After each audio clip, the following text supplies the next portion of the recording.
강민이 때문에 하루에 10잔씩 먹어가지고 돼지 새끼 저거 사과 내고 핫초코 마시고 그 수업 중일 때 한 잔씩 빼갈 수도 있어요. 저 앞으로 등남으로 돌아가자. 예? 등남부터 이제 복습을 해야지. 아니까 80쪽 동남아로 가요. 등남으로 다 할 수 있을지 모르겠는데 빨리 해야지. 내일 참 그리고 다시 한번 얘기하지만 시험이 있다. 얘네 시험범위로 가야 돼 시험. 네, 시간 똑같이 오는데요. 똑같이 6시험인데 2개야 시험지가. 그래서 진짜 학교 시험 보는 것처럼 45분 시험 보고 채점한 다음에 10분 쉬고 45분 시험 보고 채점한 다음에 결과 집으로 발송된다는 거죠. 어? 네, 2개 남아요. 2개 봐야지. 그래서 이제 아 내가 이렇게 공부가 안 돼 있구나 하고 정신을 차리지. 그치 강민아? 아이.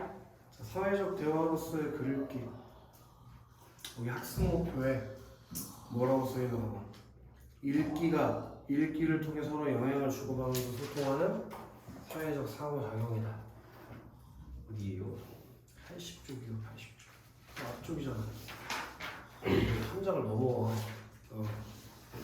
그래서 읽기가 성호야 서로 영향을 주고받으면서 소통하는 거기 내부 쳐 있어야 돼. 사회적 상호작용. 읽기는 사회적 상호작용이다. 그리고 읽기를 통해서 자신의 상황이나 상황에도 네모나 치고 사회 문화적 맥락에도 네모치고 상황이나 사회적 맥락 등을 고려해서 생각을 형성하고 이를 다른 사람과 주고받을 수 있다. 이것에 대해서 이해하는 게 사회적 대화로서의 글읽기 학습 목표다. 81조 가서 등남운동장 이야기. 재미없는 데를 하는. 실제로 있으나. 당연히 실제 수필이라고 소설이 아니고. 나중에 한번 가봐. 동남 다 죽어 있는 거 아니에요? 무주에 가봐. 무주 거기 뭐야 스키 타러 많이 가잖아. 딱 한번 가봐. 자신이 자연이 원하는 집 무주에는 공설운동장이 있었다. 그러나 그것은 지금 등나무 운동장으로 다시 태어났다. 등나무 운동장을 만든 일은 내가 무주에서 10여 년 동안 한 일 중 가장 인상 깊고 감동적이며 나를 많이 가르친 프로젝트이다. 거기다가 좀 밑줄을 쳐야지.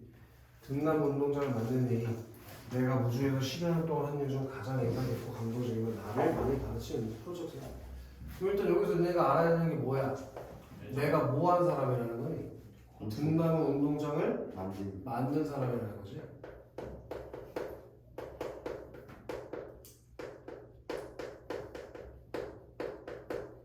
그렇게 내가 등나무 운동장을 만든 사람인데 그게 10년 동안 한 것 중에서 제일 잘한 일이라고 했으니까 이 운동장에 뭘 가지고 있는 거예요? 자부심. 되게 하는 게 없나 보네. 그렇죠. 이런 걸 가졌다는 것도 알 수 있고 또 이 사람의 직업도 추리해 볼 수 있잖아. 건축가라는 직업도 추리해 볼 수 있겠지. 이해되냐? 한마디로 말해 모더니즘 건축이 놓인 자연과 인간의 교감과 감성을 내게 일깨워준 작업이다. 자, 일반적으로 건축은 공간을 만드는 일이라고 알려져 있지만 궁극적으로 시간을 다루는 일이라는 것도 다시 한번 생각하게 만든 중요한 작업이라고 할 수 있다. 그러면 모더니즘 건축에서 우리가 놓쳤다고 하는 자연은 과연 무엇을 뜻하는가? 그 모더니즘 건축에다가 세모를 좀 달아달라고 했어요.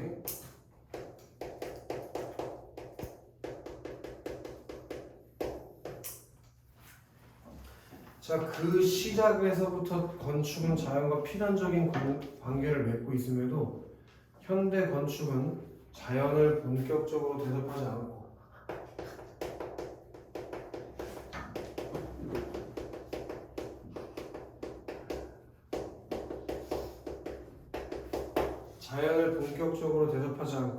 조경이라고 하는 부정의 측면에서 인공적으로 다루는 것.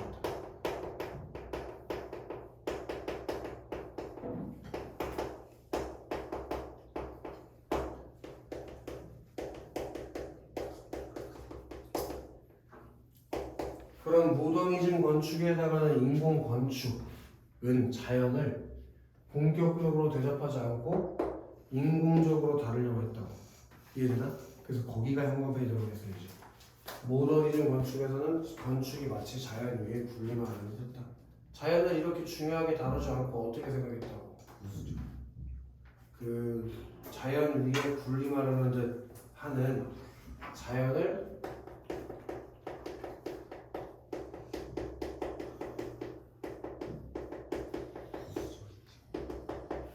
지배하려는 모습을 보였다고. 이해되나? 그 점에서 글쓴이는 이 현대 건축에 해당하는 모더니즘 건축을 어떻게 바라보고 있어? 부정적으로 바라보고 있다고. 그 근거가 뭐냐? 건축으로 자연을 지배하려는 모습을 봤을 때 현대 건축, 자연을 위에서 막 군림하려고 하는 그런 건축, 그걸 얘는 부정적으로 바라보고 있다. 알기 쉽지? 우리가 건축에서 자연에 관해 다시 생각해야 하는 것은 모든 건축이 설사 도심에 건설된다고 하더라도 자연이라는 큰 환경에서 벗어날 수 없다는 점이다. 그리고 자연은 시시각각 변화하는 시간을 온전히 표현하는 여러 가지 능력을 지니고 있다. 자연은 그 자체가 변화의 축적임을 지속이고 자라는 것이다. 이렇게 다소 추상적인 이야기를 섬세하게 이해하려면 무주의 등나무 운동장에 가보면 된다. 거기에는 자연과 식물만이 할 수 있는 놀라운 일을 볼 수 있다. 그것이 바로 운동장을 감싸는 등나무들이고 그늘을 만들어내는 그림자 그늘이다. 그 공설 운동장 관중석으로 뒤덮은 등나무 그늘은 그 자리에 앉은 많은 이들에게 따가운 볕을 가려주는 것은 물론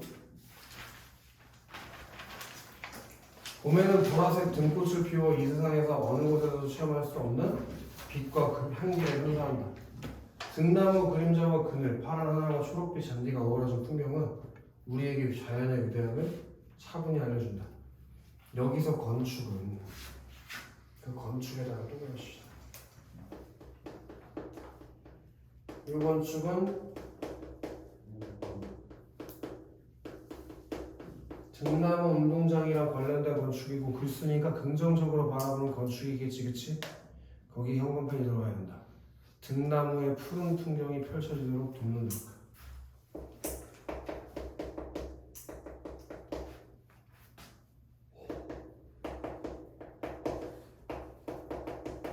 등나무의 푸른 풍경이 펼쳐지도록 돕는 역할.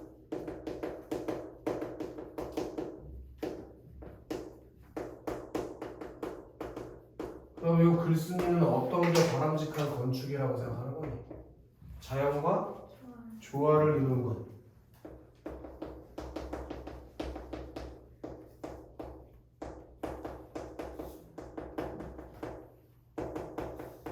이렇게 글쓴이가 생각하는 훌륭한 건축이란 현대 모더니즘 건축을 뭐 시켰냐?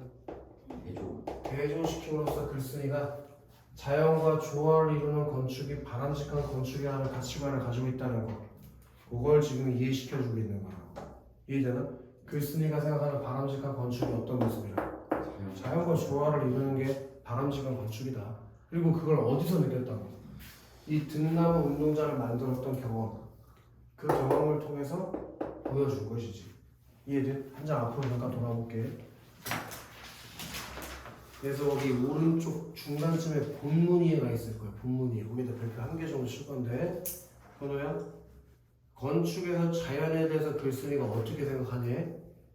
자연을 부수적인 것으로 여기고 조경을 위한 도구로만 생각하는 것이 현대 건축에다 생각하나 봐. 현대 건축의 문제다. 그러니까 현대 건축에서는 그렇게 승사해. 자연을 어떻게 생각한다고? 부수적인 것으로 여기고 조경을 위한 도구로 여기고. 거기다 생각을 하나 바꿀 거야. 자연을 부수적인 요소로 여기고 조경을 위한 도구로만 생각. 그래서 현대 건축을 글쓴이는 부정적으로 바라보는 거 맞지? 그 화살표 아래에 자연은 하나의 생명체와 같이 변화하고 성장하기 때문에 이런 특성을 반영한 건축에다가 또 그러시면 이런 특성을 반영한 건축. 이런 특성이라는 게 어떤 특성이지? 자연이 하나의 생명체와 같이 변화하고 성장하는 특성. 그런 특성을 반영한 건축이 훌륭한 건축이다. 바람직한 건축이다. 라는 글쓴이의 생각이 지금 드러난 거라고. 이해됐나? 다시 다음 장 넘어가서 그걸 더 읽어보자고. 그러면 무주 공설 운동장이 등나무 운동장으로 변신하게 된 까닭은 무엇인가? 이렇게 원래 무주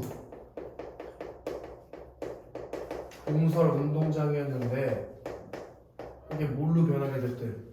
등나무 운동장. 어떻게 이렇게 바뀌게 됐는지 한번 얘기를 해주겠대. 이 공설 운동장에서 무슨 일이 있었던 걸까? 바로 네모 하나 쳐야지. 1997년 어느 날. 이게 시간적 배경이에요.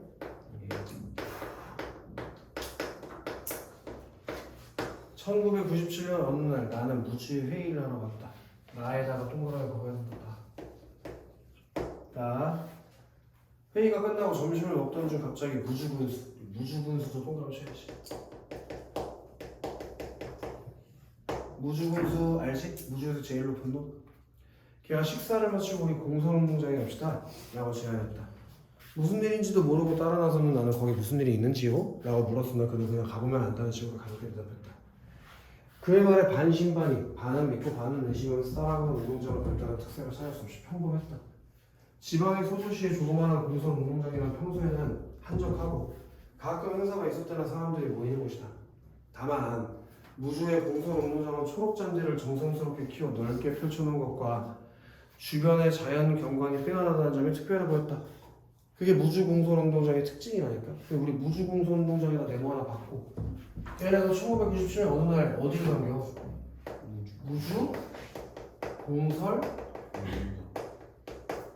운동장에 같이 가본 거죠. 그치? 근데 무주 공설 운동장이 어떤 곳이었다고? 초록 잔디 그리고 주변의 자연 경관이 뛰어난 빼어난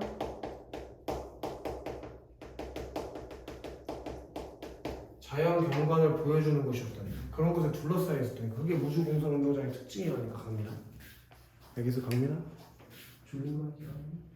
파이팅 했었지? 그치? 그때 군수는 보여줄 게 있다 라며 그간의 고민을 털어놓았다. 그럼 이제 무주 군수가 나한테 뭐하고 친구들? 무주 군수가 나한테 뭐해? 야, 일단 고민을 털어놓아야지. 그치? 무주 군수가 나한테 고민을 털어놓았다잖아. 그는 공설 운동장에서 현관 쳐라. 국내 행사가 있을 때마다 주민들을 초대하는데 주민들은 거의 오지 않고 공무원들만 참여하는 것. 그렇게 행사가 있을 때마다 주민들은 안 오고 공무원들만 오는 것. 그게 무주군수가 가지고 있는 고민의 내용인 거지. 이해됐냐? 쉽지? 그게 늘 마음에 걸렸다고 했다. 그래서 주민들에게 공설 운동장에서 행사가 있을 때 왜 참석하지 않냐고 질문했는데 어떤 어르신께서 이렇게 대답했다고 한다. 거기 가로열고 다녀야지. 여보기 군수 우리가 미쳤나? 군수만 본부석에서 햇볕을 피해 안고 우리는 땡볕에 서 있으라고 하는 게 대체 무슨 경우가? 우리가 무슨 벌 받을 일이 있나? 우리는 안 가네. 거기까지. 자, 주민 중 누구? 주민 중 어떤 한 어르신이 했던 말을 뭐 했니? 인용했지. 인용하는 방법을 썼다는 거 알아줘야지. 여기 인용의 방법이 써있다는 거 기억해야 돼. 주민의 말을 인용하는 방식. 인용을 하면 무슨 효과가 있냐면 생생한 느낌을 주는 효과가 있어. 그 인용을 통해서 주민들이 왜 안 오는지, 주민들이 오지 않는 이유에 대해서 알게 됐어. 주민들이 왜 안 온대? 땡전 때문에. 햇볕을 피할 수 없다. 그렇게 햇볕을 피할 수 없어서 불편하기 때문에 안 온다고. 그걸 인용했다고. 어느 어르신의 말을. 이해돼서 아는 게 아니라 햇볕이나 비를 피하는 가림막을 중앙 본부석에만 있고 운동장 주변의 관중석은 따가운 햇볕에 완전히 노출되어 있었다. 사실 우리나라의 어느 운동장에는 본부석은 일반 관중석보다 늘 거대하고 압도적이어서 권위와 중심을 상징하는 장소처럼 느껴진다. 군수는 군수 동그랗지. 군수는 모든 공설 운동장에 있는 이 권위주의 일상을 파악하고 이를 기꺼이 다른 모습으로 바꿔보지 남몰래 무언가를 준비하기 시작했다. 그가 운동장에서 나에게 보여주겠다고 한 것은 그가 운동장 주변에 심어놓은 240여 그루의 등나무였다. 거기 현관 펼쳐야 돼. 거기. 그는 등나무를 심어서 관중석에 자연스러운 그늘을 만들려는 계획을 놓고 있었다까지. 그럼 군수가 지금 뭐 어떤 사람이라고 알 수 있어? 관중들을 데려오는 사람. 배려하는 마음을 가진 사람이라는 거 충분히 이해할 수 있지, 그치? 그 사람들이 관중석에는 그늘이 없어서 졸라 덥다며 그 고민을 해결해주기 위해서 등나무를 240그루나 심었다는 거예요. 한두 그루가 아니고. 그럼 그만큼 무주군수는 어떤 사람이라는 거? 배려심이 많은 사람이라는 거 충분히 할 수 있겠지? 그런데 심은 지 1년도 안 된 등나무가 생각한 것보다 너무 빨리 자라는 바람에 서둘러 등나무에 집을 줘야겠다고 생각한 것이다. 이해되나? 그럼 이 뒤에 무주군수가 나 직업이 뭐지? 건축가 아니냐? 그럼 나한테 고민을 털어놓은 뒤에 뭐 했겠어? 제안했겠지. 뭘 지어달라고? 등나무로 된 운동장을 지어달라고 얘기했겠지.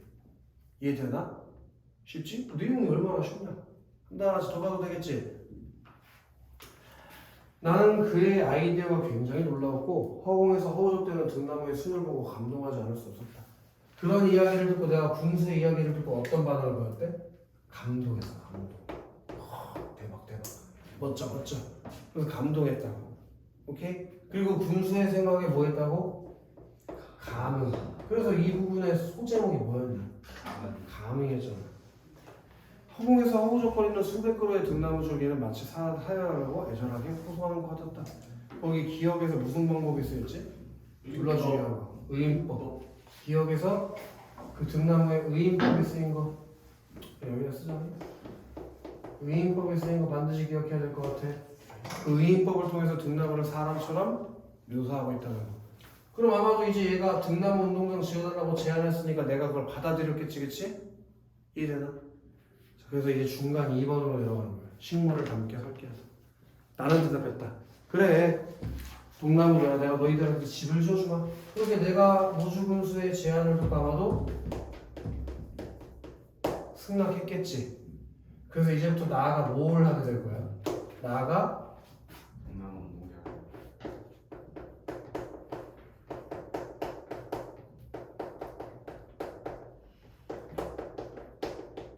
등나무 운동장을 건설하는 일을 하게 되겠지, 그치? 박민아?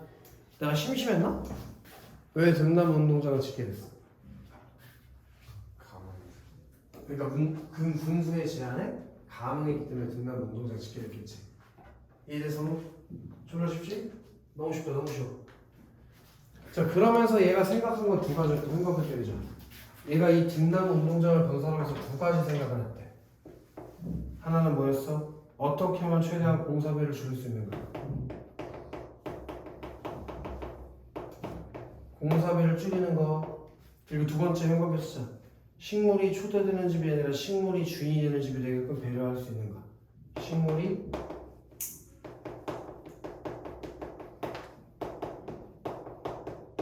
요 두 가지가 내가 등나무 운동장을 건설하면서 고려한 점이 되겠지? 공사비 자료화하는 거. 그리고 식물이 손님이 되는 게 아니라 주인이 되는 거. 아시겠어, 승거? 우리 승거 피곤해? 아니.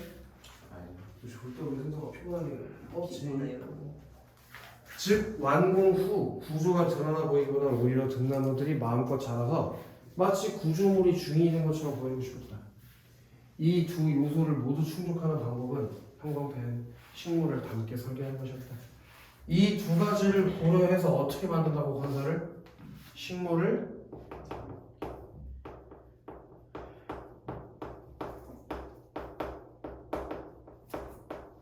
담게 만드는 게 내가 등나무 운동장을 건설하는 방식이었다고. 이해되는데 여기 중요한 거. 여기서 나가 어떤 가치관을 가지고 있다는 걸 알 수 있어. 거기도 연관 가셔야 되는데. 인공적인 화려보다 나는 인공적인 화려함보다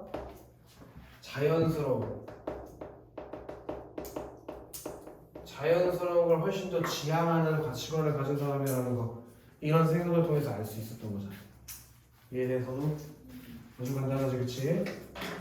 나는 서울에 돌아오자마자 바로 스케치하고 설계에 들어갔다. 첫째도 둘째도 식물과 같이 만들고자 했다. 등나무는 여러 줄기가 모여서 타고 오는 식물이니 작은 것들이 합쳐지는 구조를 선택하려 했다. 그래서 지금 6cm짜리 원형 파이프 4개를 한 다발로 묶고 큰 줄기가 되게 하고 원형 파이프를 때로는 2개, 때로는 3개로 결합해 작은 줄기가 되게 하여 등나무가 편안하게 타고 오를 수 있는 가벼운 원호 모양의 구조물을 만들었다. 이렇게 만들었다는 얘기지? 이렇게 4개짜리 원형 파이프 묶어서 여기는 뭐가 돼? 여기는 큰 줄기. 그지? 그리고 원형 파이프를 2개나 3개로 결합해서 2개, 3개라고 할까? 그래가지고 얘를 어떻게 했다고? 원호로 만들었다고. 원호 알지? 원호. 이렇게 휘어지게 만들었다고. 졸려서는? 별일 없겠지. 문법 할 때는 좀 재밌었는데 왜 또 등나무 하니까 재미없어 해. 등나무가 얼마나 재밌니? 멋지지 않아? 이렇게 자연지향력에 가치관을 가진 사람이 글을 읽는데 재미가 없어? 선생님 좀 전에 시작하기 전에 재미없다고. 재미가 없어도 재미있게 읽어야지. 어디까지 읽어야지 까먹었잖아. 씨. 네, 5번째 줄 직부터 다시 읽어야지. 즉 구조 자체를 등나무의 구조와 닮게 하는 원형 파이프 여러 개를 결합하였고 등나무가 운동 관중석 방향으로 자랄 수 있도록 윗부분의 구조를 원호 형태로 만들었다. 자, 시선과 햇볕의 관계를 고려해 가장 적절한 위치에 원호 꼭지점을 정했다. 특히 관중석 제일 뒷줄에 앉아있는 사람들의 시선에 장애가 없도록 하는 것은 원호의 꼭지점을 정하는데 매우 중요한 고려 사항이었다. 무슨 말이야? 여기 이렇게 관중석이 있을 거 아니야. 이렇게 스탠드가 있겠지. 근데 야, 상식적으로 여기 꼭대기 앉은 새끼가 여기 등나무 줄기가 타고 와가지고 이렇게 가리면은 시야가 보여 이게? 아니 제정신이라면 이렇게 만들진 않았겠지. 이 꼭대기에 앉은 사람을 배려하는 방식으로 운동장, 그 등나무 운동장을 건설했다고. 쉽지 민규야? 다 알고 있었지 이거? 그지? 또 등나무가 자라면 원호 형태의 파이프가 휘어질 것을 고려하여 기둥 위쪽에 원호 형태의 파이프를 당기며 잡아주도록 설계했다. 그리고 등나무가 구조물을 쉽게 타고 올라가도록 가는 쇠줄을 엮어주었다. 구조물의 단면을 그리면서 나는 명확해졌다. 그리고 최소한의 것으로 최대의 일을 할 수 있다는 자신감을 얻었다. 상세한 내용을 모두 정하고 물량까지 계산하는 데 걸리는 시간은 서너 시간 정도였는데 나는 거의 무아지경에 빠져 즐겁게 집중할 수 있었다. 이런 일을 그렇게 순식간에 집중해서 해결할 수 있었던 건 형광펜, 별표 2가지가 내가 이렇게 등나무 운동장 건설하는데 설계하는데 서너 시간만 했다니까? 거기는 뭐가 영향을 줬다고 아이들? 2가지 감은 자, 그 2가지 감흥의 내용에 대해서 알아야지. 하나는 형광펜, 분수가 주민에게서 얻은 감흥. 첫 번째, 분수와 주민의 감흥. 그럼 이건 누구와 누구의 감흥인 거지? 인간과 인간 사이의 감흥. 맞아? 형광펜, 내가 허공에서 허우적대는 등나무 순에서 얻은 감흥.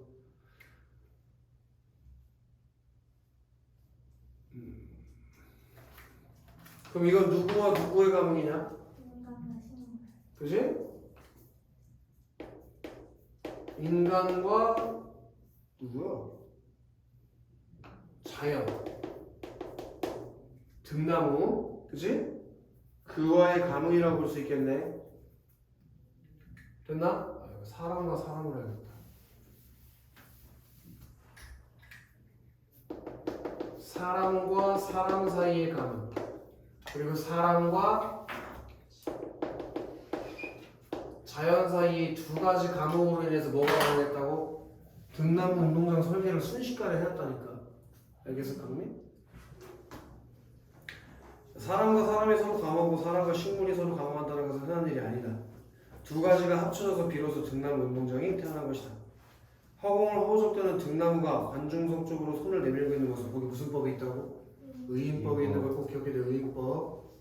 지금도 눈에 생생하다. 나무가 몸을 뻗어 세상을 향해 자라나는 것을 보는 일은 언제나 행복하다. 그 그늘 밑에 앉아 등꽃 향기를 맡으며 넓은 잔디밭이 펼쳐진 운동장을 보는 것은 근사한 일이다. 무주 등나무 운동장 관중석 제일 뒷줄에서 우리는 향기로운 등꽃 터널을 지나며 꿈같은 풍경을 즐길 수 있다. 일단 오늘 여기서 끊고 내일 와서 시험 보고 다음 주 토요일에 등나무랑 화생전, 그리고 일요일날 화생전하고 초신성 마무리 지은 다음에 시험 보기 전날, 그러니까 되게 일요일이겠네. 그리고 기출문제 풀고 시험 보면 돼. 그렇게까지 했는데도 시험 문제를 100점 못 맞는 거 있을 수가 없는 거야. 알겠어? 저기 규민이